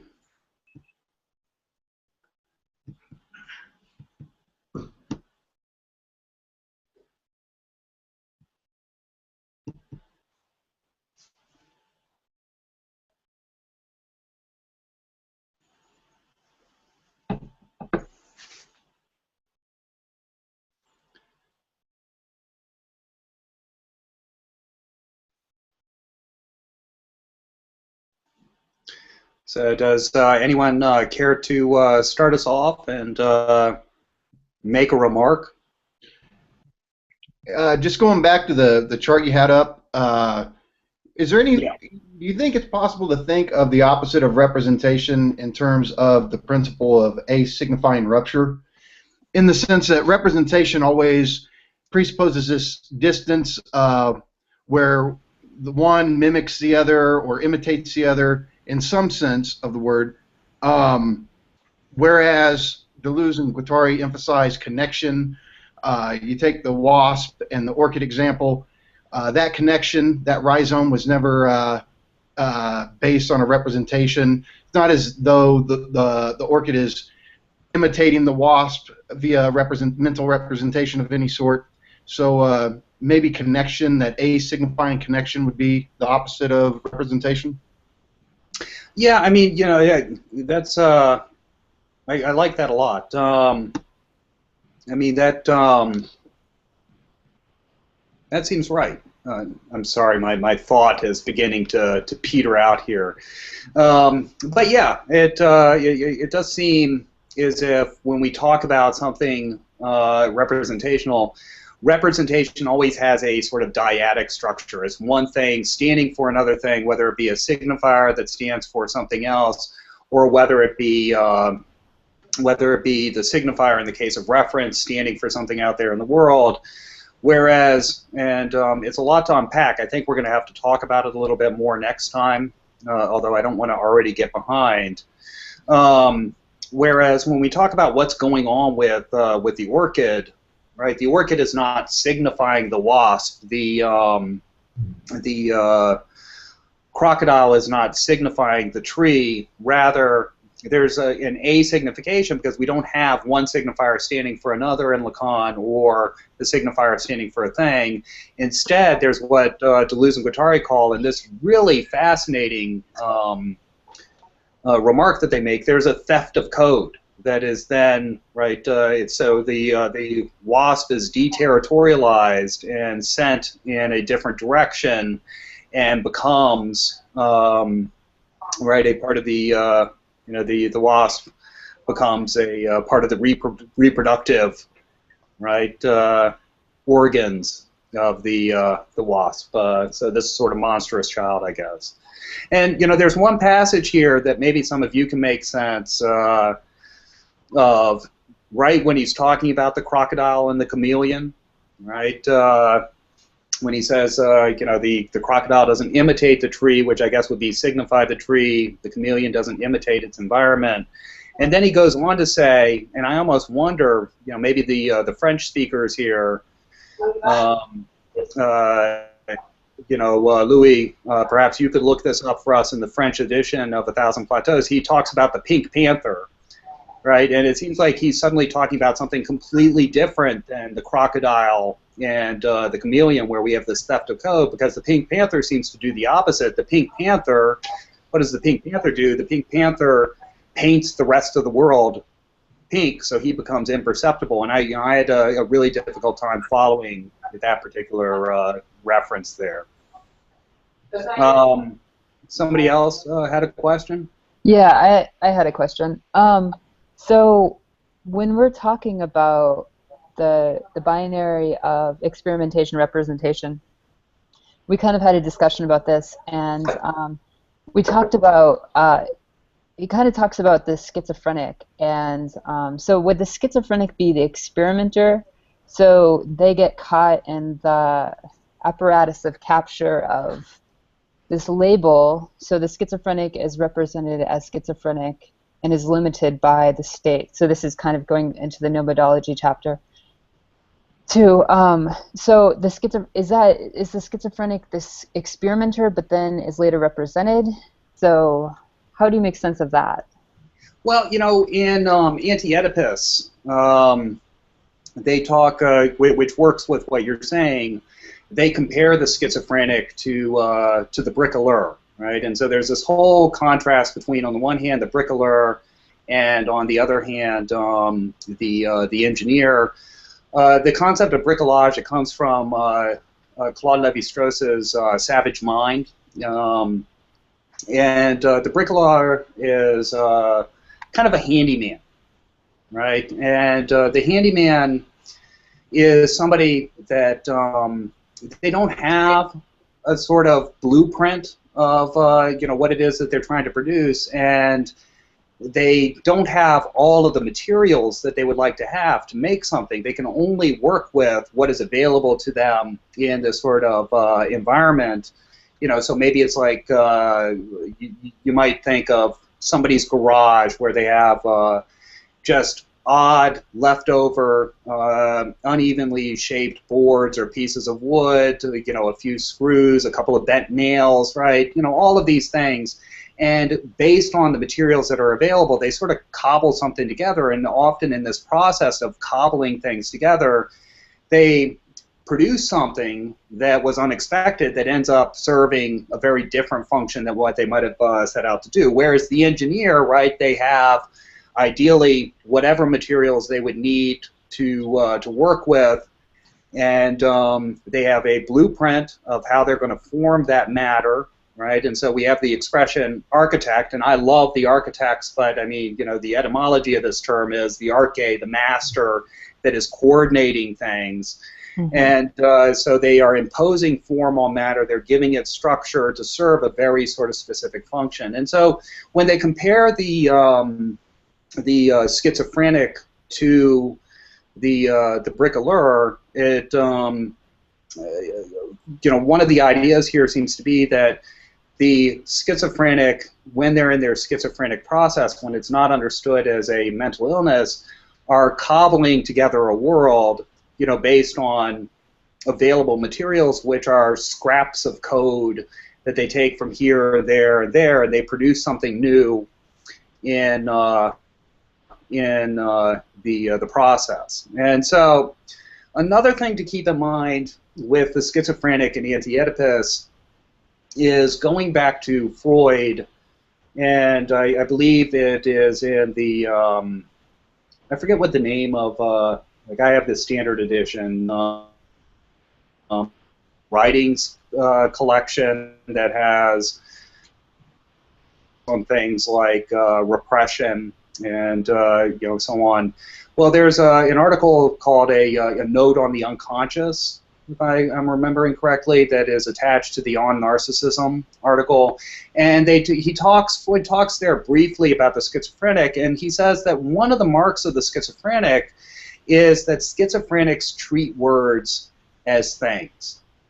They have a certain sort of density and solidity to them. Schizophrenics don't use metaphor. The words are literal to them, and the way they experience words are they act in the world. And so, for the German speakers here, please apologize, accept my apologies for my pronunciation, right? But he talks about the case of a woman who was, who came into a psychoanalyst's office, and she said, my eyes are just being twisted. I have twisted eyes, and my boyfriend is twisting my eyes. Well, the word that she was using was Augenverdreher or something like that, which literally in German means eye twister, but its colloquial signification as representation, what does it mean? It's just like any one of these sort of colloquial expressions that we have in a language. It means deceiver, right? And so somehow this term had come up, right, of Augenverdreher, but for her as a schizophrenic, because she didn't have this metaphorical dimension of language at work in her unconscious, right, those words have literal effects rather than having their deep signifying meaning. Does that make any sense? Right? It's You understand what's going on there. Yeah. And so the schizophrenic doesn't, according to Freud, represent. These words are things, just like pieces of wood that we might work with or instruments that we might work with. There is no metaphorical dimension. And this is, I think, a part of their general polemic against psychoanalysis, because Freud says some contradictory things here. On the one hand, in Civilization and Its Discontents, I believe, Freud says the schizophrenics, the psychotics, are the true revolutionaries, the ones that truly throw off the law and society and culture, that repudiate the sort of sacrifice of jouissance or enjoyment that, according to the psychoanalyst, is required to enter into the social pact. And he says that schizophrenia is kind of the unconscious on the surface, right? Where the unconscious within the psychoanalytic framework for the ordinary neurotic, the normal person, is something that is hidden and veiled. In the case of the schizophrenic, we get to see how the schizophrenic functions, or how the unconscious functions, on the surface, right there in the light of day. And so presumably this would mean the unconscious treats words as things, which was Lacan's insight in a number of respects, I think, when he talks about the signifier as opposed to the signified, and the signifier standing for another signifier. And so what, so psychoanalysis sides with the neurotic. Well, how is it that neurosis takes place? All these guys are arguing that there is a primordial signifier, right, the primordially repressed signifier that institutes the first repression. And so it's the signifier, the sign that stands for the enigmatic desire of the mother that's experienced as painful and threatening to the infant. And once that primordial metaphor is in place, now substitution can take place in the psychic life of the subject. Rather than having to have the mother's desire, we can exchange it for something else through a sort of process of sublimation, right, without ever being able to get back to that primordial thing. And so, right, the structure of neurosis is placing us within a whole field or structure of power. This is related to the phenomenon of metaphor.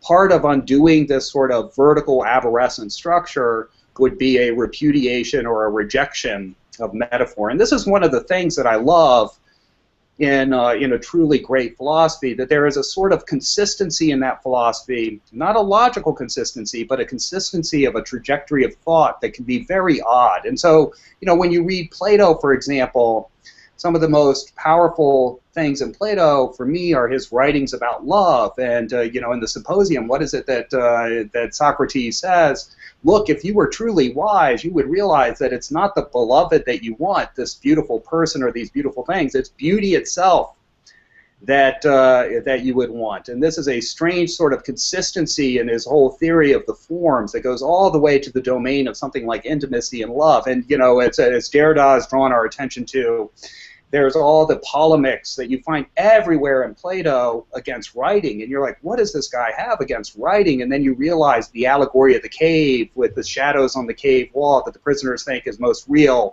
and writing is a shadow of something. But we find this in Deleuze's writing from beginning to end of his career, right? He is just constantly inveighing against metaphor.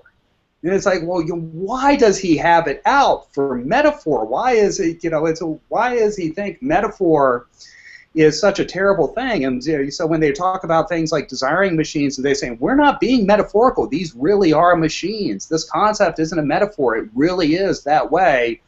This all goes back, I think, to this, psychoanalytic conception of the Oedipus and the primordial metaphor, this primordial substitution that allows for the infinite substitution of desire. And really, when we talk about the structure of Oedipus, it might be very easy, and I encounter it again and again among Deleuzians, or people seem very literally minded about these things, that Oedipus is about your relationship to your mother and father. I think what they're talking about in the structure of Oedipus is the structure of power. It's the group leader over top of everybody else. That's Oedipus. It is the boss over top of all the workers. And so, you know, we have this beautiful idea in the early years of the Soviet Revolution of the Soviets, which were these worker-run co-ops where they're all, you know, anarchistically making decisions with one another, and then Lenin betrays all that and institutes managers. That's Oedipus, right? The institution of managers that changed the very nature of the Oedipus, and that's all metaphorical substitution. And so there's this profound anarchistic dimension to their thought where, right, if we talk about something like representational democracy or a general or a congressional representative or any of these things, that is a metaphorical substitution for the people, for the multiplicity that gives it a unity that is a false unity. And, you know, I wanted to draw your attention to this passage from Proust and Signs where they talk about the whole and unities that go, or he does anyway, that goes directly to this point. And on page 164 to 65, Deleuze says, the mistake would be to suppose that the consciousness or the discovery of unity coming afterwards does not change the nature and the function of the one itself.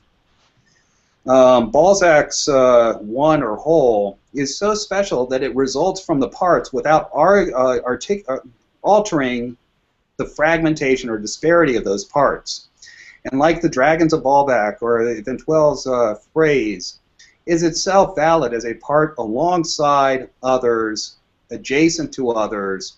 Unity appears, but relating now to the whole, like any one fragment composed separately, like a last localized brushstroke, not like a general varnishing. And so when, you know, he talks about the one and the whole and the unity, strangely, right, and this makes perfect sense with their logic of multiplicity, it is a part alongside of all of the other parts. It is not a unity of the thing itself. And that's the very idea of a multiplicity, right, without this metaphorical substitution that overcodes or totalizes everything. So, I believe Louis had a question as well. Louis? No, not Oh, at the moment. I had something much earlier on, but that's it. Okay. That was another remark, so that's okay. Sorry. Others? I have a question. I guess I kind of garbled it in the sidebar, but basically it's this question of the overcoding or the distinction between the rhizomatic and the arborescent itself being arborescent. You know what I'm saying? Itself as a one that becomes two. How do we deal with that? I mean, I think you're kind of answering it, but that was my immediate question. So are you referring to a sort of self-referential paradox that might be taking place, right? On the one hand, they're carrying out a critique of arborescent models of thought and social organization and everything, yet the very distinction itself becomes an arborescent model that overcodes everything, right? And you know, and they say they struggle with this, right? You know, if you look, you know, there's the famous passage, right, where they talk about reaching the magical formula where pluralism equals monism, right? And you know, they talk about it's on page 20. And I don't know if they adequately address the issue. They say, look, you know, we've constantly been working in dualisms. Well, what is one of the marks of the arborescent model of thought? It's this sort of binary logic, this 0-1 kind of logic, and so they're constantly working with these dualisms, the representational versus the experimental, the immanent versus the transcendent, the arborescent versus the rhizomatic, right? Doesn't that in turn become itself an arborescent model of thought? And they say they're trying to perpetually undo these dualisms to get at this pluralism equals monism thesis. but I think we can very much raise the question, are they successful? I love what Matthew has said on the side here. D&G trace the arbor to communicate the rhizomatic. Mm-hmm. They trace the arbor. So the process is a tracing. What is a tracing? Oh, wait a second. No, I read that backwards. Sorry, I have cats and dogs that are running around in the background fighting each other. Well, I think... I guess my own... right. I think... I mean, what Matthew wrote, D&G traced the arbor to communicate the rhizomatic. And also what you had said earlier, or I guess what you quoted from them about placing the tracing on the map, kind of synopticizing both methods, I guess. But I'm still left with that question. I think that's a very Laruellian question about the one and the clone, or maybe you could put it in terms of Artaud, like the theater and its double. If representation in theater is under tracing, then the double exists somewhere. But I'm not really ready to formulate a real question out of it, other than just raise the point. Yeah, and so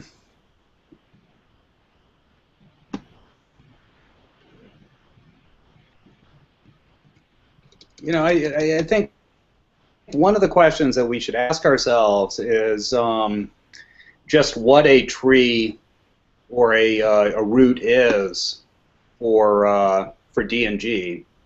Mm-hmm. And I think that they can be somewhat difficult to discern because just as living trees come in a variety of forms, right? The sort of arborescent trees, they're all over the place without us necessarily being able to discern them, right? And so, it seems to me, I'm trying to find something here.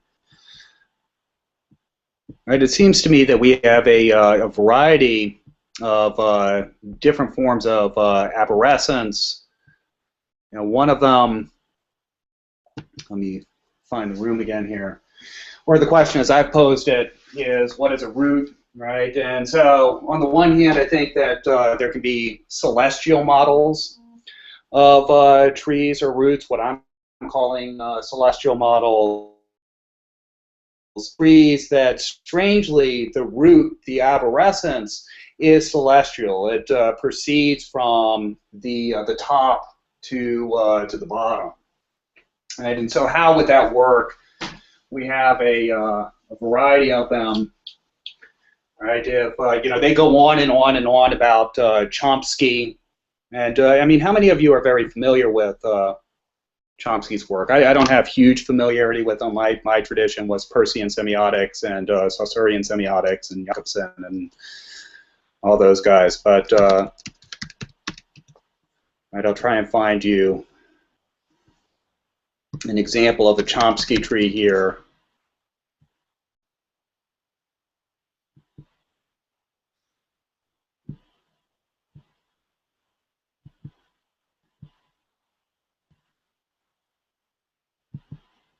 And so in a Chomsky tree, you break down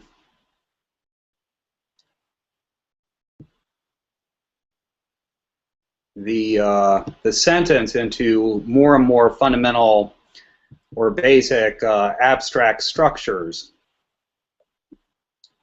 right? And one of the things that you'll notice if you follow that link to an example of a Chomsky tree there is that there is the sentence structure is purely linguistic in nature, and so there's this deep grammar that language is constructed out of, and then you have this sort of secondary accretion of whatever specific language it might be, whether it be Japanese or English or French or something like that, that is fit within this basic structural model that composes the Chomskyan tree.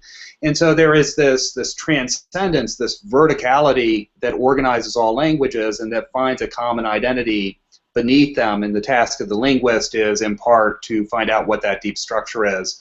Or we can talk about another sort of celestial tree, such as the relationship between, or in Aristotle, one of his genus species trees, and everything has its binary, right, position, right, within this structure. And so we have substance. These are the most fundamental units of existence for Aristotle. Roughly, we could say that substance in Aristotle means individual entity or thing, that which exists in and through itself. And then, right, you can create a tree that subdivides things, and so you have body and spirit, right? And then the category of body breaks down into, you know, the living and the non-living, and then under the living you have animal and plant, and then you have man and beast, right? And so we have this sort of celestial type of root, right, that's descending from above, where, right, everything is assigned its proper place in the universe. It has a fixed sort of categorical position, right? And you know what's interesting about this sort of a tree or a root, the celestial root or the celestial tree, is that, as it were, right, the pattern is immanent in all things. And so really this is a sort of theism, seems to be what they're suggesting, right? You have the master category up top, right? And you know, people like Heidegger taught us how to read for this sort of thing. You know, the master category of the celestial root in Nietzsche would be the will to power.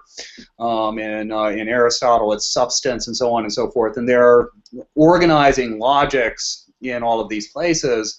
But you can also have something interesting, the subterranean root, right? And so when we talk about the subterranean root, if we talk about something from the history of Western thought, the great chain of being, you know, what is it that makes for a what I'm calling a subterranean root? Subterranean roots have a fractal pattern, right? And you know, and of course, fractals will be a good guy for Deleuze and Guattari elsewhere, so we might question this choice of terms. But when I say that it's fractal, when we talk about a fractal pattern or a fractal geometry, what is it that marks a fractal geometry? It's that at all levels of scale you get the same pattern. It repeats over and over again. And so here, right, it's not that you have a general on top and all of the soldiers underneath that are being guided by the general, a celestial sort of arborescence, or God at the top, right, ordering the kingdom. Rather, what you have is an immanent rule that repeats itself at every level of scale. And so when we talk about the great chain of being, right, we have, you know, something, we have at the top God, which is creator, judge. Unfortunately, my board isn't big enough to do a really good job. Lawgiver, all right, and then, you know, the relationship, the elementary relationship, which repeats itself again and again and again at all levels of scale, is the relationship of God to creatures, right? And so then at the next level of scale, we get exactly the same fractal pattern. We get the master rule, and you see certain philosophers, they are going to read in this way, certain theories of interpretation. It's clear that the literary critic has a sort of fractal rule in their mind, right? And so any text that they approach, some of you in some of your really bad literature classes might come across have come across the professor. Every book is a variation of the Christ story or something like that. And so, it doesn't matter what they're talking about. Somebody is Christ in the story that's a martyr and that rises and everything like that.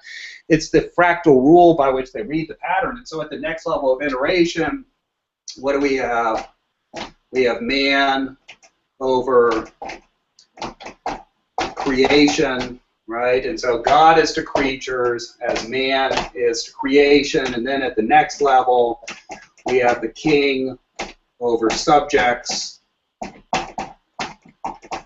right? And then at the next level, we have man, quite literally the father, over, what is it, woman and children, right? And so the father is to the king as the subjects are to the woman and child. Man, the woman is to creation, the animals and the minerals, as man is to creation. We can call this a sort of subterranean pattern because it's not, in some of its forms, it's not necessarily a hierarchy, but rather it is an immanent rule that reproduces itself at all levels of scale in all contexts. And so, under one iteration, it's always really dangerous, I think, to make generalizations about Claude Lévi-Strauss. But, in one variation of Lévi-Strauss's long career, is one of my mentors once joked to me, right? He would take Bergson's classes, courses with Bergson, and Bergson would show him how everything is new. Or no, it wasn't Bergson, it was actually Deleuze's classes, how everything is new and inventive, and then he would go across the way and he would take Lévi-Strauss's classes, and Lévi-Strauss would show everything is really the same. Right, and so the principle of a structural reading, right, was to show that in all possible variations across different cultures, no less, not even cultures that communicated with one another, there was this sort of deep grammar of myth that works itself in an infinite variety of forms while still indicating the same fractal pattern, a sort of subterranean master code to find. And that's, the sort of psychoanalysis that that they are inveighing against is an example of this sort of subterranean root structure, the subterranean arborescence, where again and again, right from the very outset, what do we know? We know what the end of every analysis is going to be, right? You wanted to kill dad and have mom. The structure is fractally there in each and every individual. And so, right, this sort of structure, and we can ask, well, is this way of describing arborescence itself arborescent, because we're finding a common structure?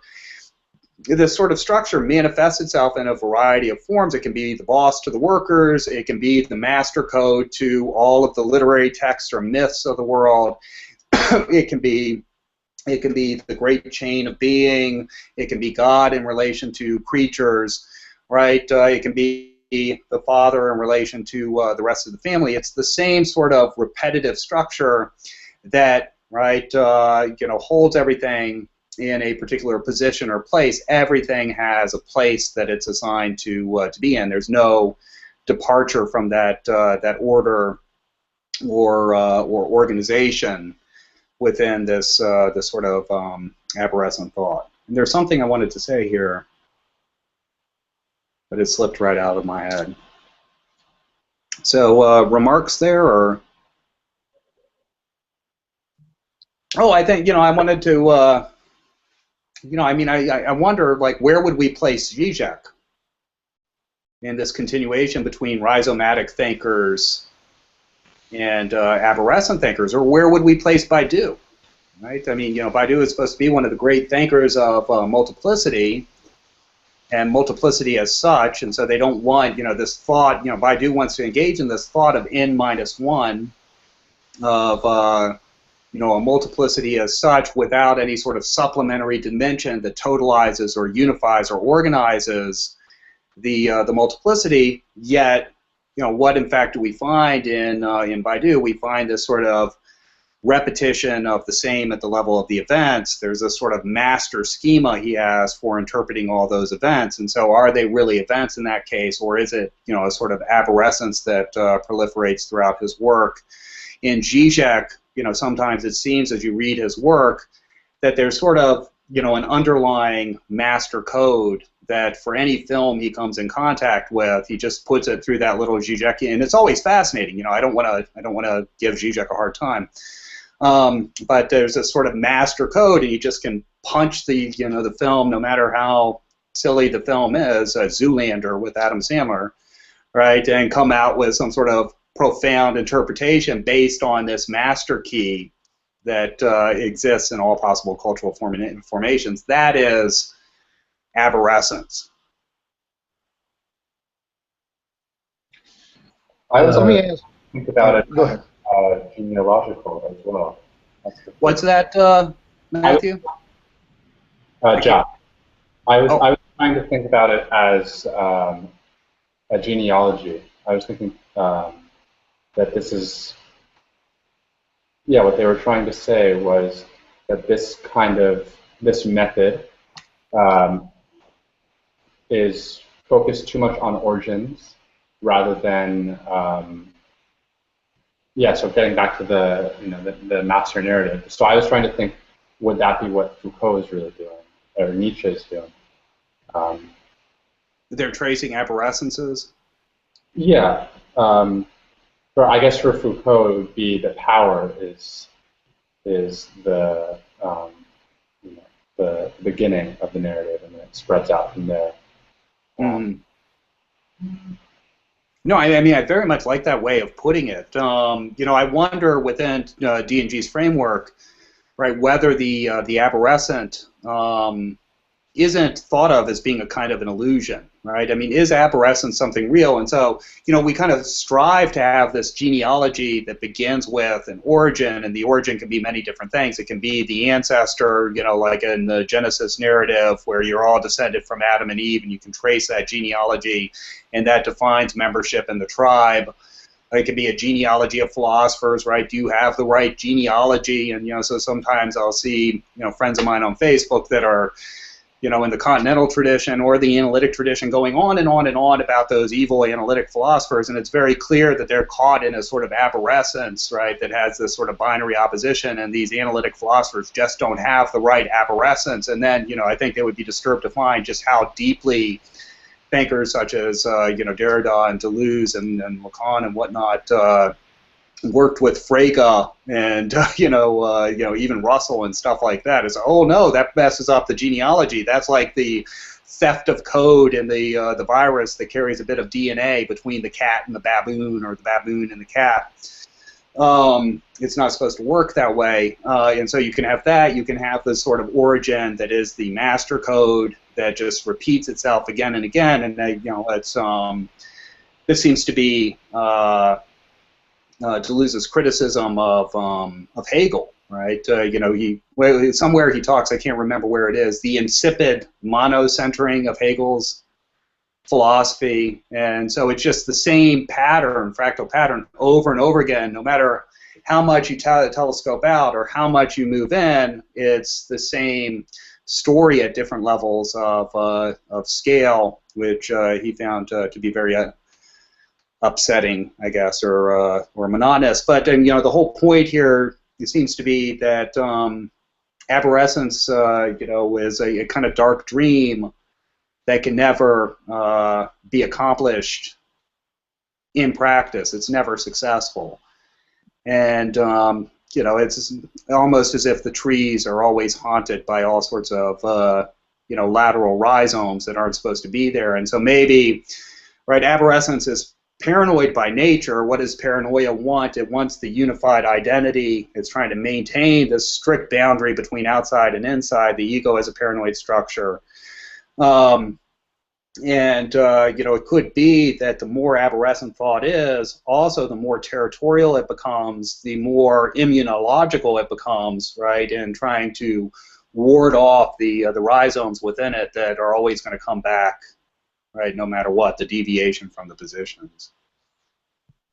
But at the same time, I kind of see in this same chapter that there's always like a kind of latent infection, to put in those terms, of rhizomatic, I don't know, lines of light within our present thought, and vice versa. I mean, you can also have like anarchic or free or whatever you want to put it, let's say democratic organizations that are in danger all the time of becoming arborescent. I mean, it's not such a clear opposition we are dealing with in here, right? There's always this example of the orchid and the wasp that, I don't know, it was, I think, Michael that gave that example. And what does that tell us, maybe in ethical terms or in the pragmatic terms, in the Deleuzean sense of the word? There's always like this danger of, not danger, but this necessity of interaction, of mutual infection, of mutual contamination, and of kind of working together. As I said at the beginning, I'm a hard-boiled materialist, and I can't fail to see this as a kind of dialectics in operation, operating within Deleuze's thought, although maybe he would deny that. I don't know. Well, but I mean, there is a point, right, at which he says we always encounter impasses, and sometimes we have to find ways to work through and with the bureaucracy and everything like that, right? And there are these solidifications, on the plane of consistency that are points of tension that you have to navigate, right? It would be romantic just to denounce them and say you can't do anything with them. But I also think, Daniel, something else interesting what you say. If we just look at Deleuze's own bibliography, right? I mean, he often takes these very classical authors, right? It's often been remarked upon, these very modernist sort of art authors that, people would say, well, gosh, that's just the model of aberrescence. Proust is just, he is the modern novel writ large. It is an aberrescent sort of novel in, certain ways. And, he transforms them into something very different. I don't think, right, I know we're all fond of, Leibniz as a result of Deleuze's reading in the Fold and these sorts of things, but Leibniz is in a lot of ways the ultimate aberrescent thinker, right? I mean, why did God create this world? It's the best of all possible worlds. It was already, predetermined from the outset, and we just play the DVD on our DVD player, which is our lives, but it's already there coiled within us, and it's all coordinated. That's a very aberrescent structure of thought, but then he gets inside of it somehow, and he turns it into something very different. I guess the old cliche of getting behind him and making a monstrous child, right? And so, it's the aberrescent shouldn't just be seen, it's something I often find painful in the secondary literature, how this paranoid logic of friends versus enemies emerges, and suddenly, Kant becomes, right, responsible for the worst possible sins in all of human history, and he must be denounced, and you can't even read them, right? You can't even look at them, because that would be to betray Deleuze, or Hegel even worse. Well, no, why not, rhizomize, I guess, these sorts of texts and find something of them. I always try to preserve something in philosophers. I hate to see them dismissed. All right, so that's all we have time for this evening. Hopefully all of you will return on next Tuesday. And so we'll finish up discussing rhizomes, I guess, and then we will move on next Tuesday to the geology of morals, which in many respects I think is one of the key plateaus in this entire text. I have one question really quickly before we exit. But you said in the beginning of class that you'd like everybody to do 400 words, like kind of like a post or a question. But Yeah. Can that be either from this reading and the previous and the next reading, or do you want it to be like a primer for the next session? Either one is fine. You know, I don't want it to be an odious sort of thing that we do every week. The spirit is to generate discussion, right? And you know, maybe vectors of approaching the text. And so if it's, you know, if the geology of morals isn't saying anything to you or producing anything, right? You know, rhizome is just fine. So, sound good? Yeah, I just wanted to clarify that. Yeah. And Right, so, do you have to post that on the Google Classroom? The yes, 400 words. Oh. and I will do my best to get through it. I can't guarantee it. I teach 4 classes on Monday and you know, 3 on Tuesday. So we'll see. So, If all anything, we can address them in the classroom at least. Yeah. Or in this classroom. Yeah.